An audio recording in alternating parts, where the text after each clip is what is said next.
एक राजा ने बहुत ही सुंदर महल बनवाया और मुख्य द्वार पर गणित का एक सवाल लिखवाया। राजा ने अपने राज्य में यह घोषणा कर दी कि इस गणित के सवाल को जो कोई भी हल कर देगा उसी से यह दरवाजा खुलवाया जाएगा और जो व्यक्ति यह गणित के सवाल का हल करके द्वार खोलेगा मैं उसे अपना उत्तराधिकारी नियुक्त करूंगा। ये घोषणा जैसे ही लोगों को मालूम हुई तो वो सभी राजमहल के मुख्य द्वार तक पहुंच गए और गणित का सवाल हल करने की कोशिश करने लगे। किसी को भी वह सवाल समझ नहीं आ रहा था। जैसे जैसे ये बात अन्य राज्यों तक पहुंची तो वहां से भी बड़े बड़े गणितज्ञ ये सूत्र हल करने के लिए वहां पहुंच गए। कुछ गणितज्ञ तो अपने साथ गणित की किताबें भी लेकर पहुंचे।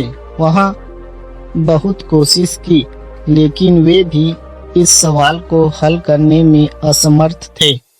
वहीं एक साधारण सा गरीब लड़का भी ये सब देख रहा था। उसने सोचा कि वह भी इस गणित के सवाल को हल करने की कोशिश करेगा। सैनिकों को उसने अपनी इच्छा बताई। सभी ने सोचा कि यहाँ बड़े बड़े गणितज्ञ असफल हो गए हैं, तू भी कोशिश कर ले।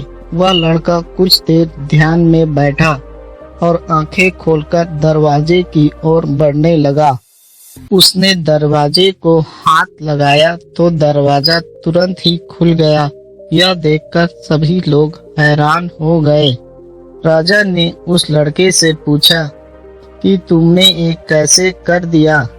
लड़के ने बताया, जब मैं ध्यान में बैठा तो मेरे अंतर आत्मा से आवाज आई कि पहले ये जांच कर लेनी चाहिए कि ये सवाल सही है या गलत। इसके बाद इसे हल करने की कोशिश करना चाहिए। मैंने मन की बात मानी। मैंने सवाल पर ध्यान अपने मन से हटाकर सीधा दरवाजा खोलने का प्रयास किया और मैं दरवाजा खोलने में सफल हुआ। इससे ये साबित हो गया कि गणित के सवाल जो दरवाजे पर लिखे थे उससे दरवाजा खोलने से कोई संबंध नहीं था। वह कोई सवाल था ही नहीं जिसे हल करने की जरूरत थी। ये तो छोटी सी समस्या थी।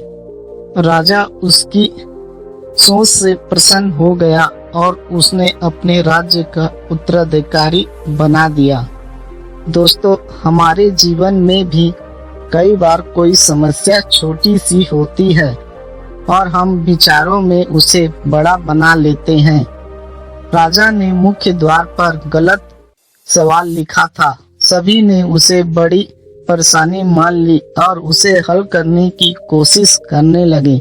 किसी ने सत्यता की जांच करने की कोशिश नहीं की।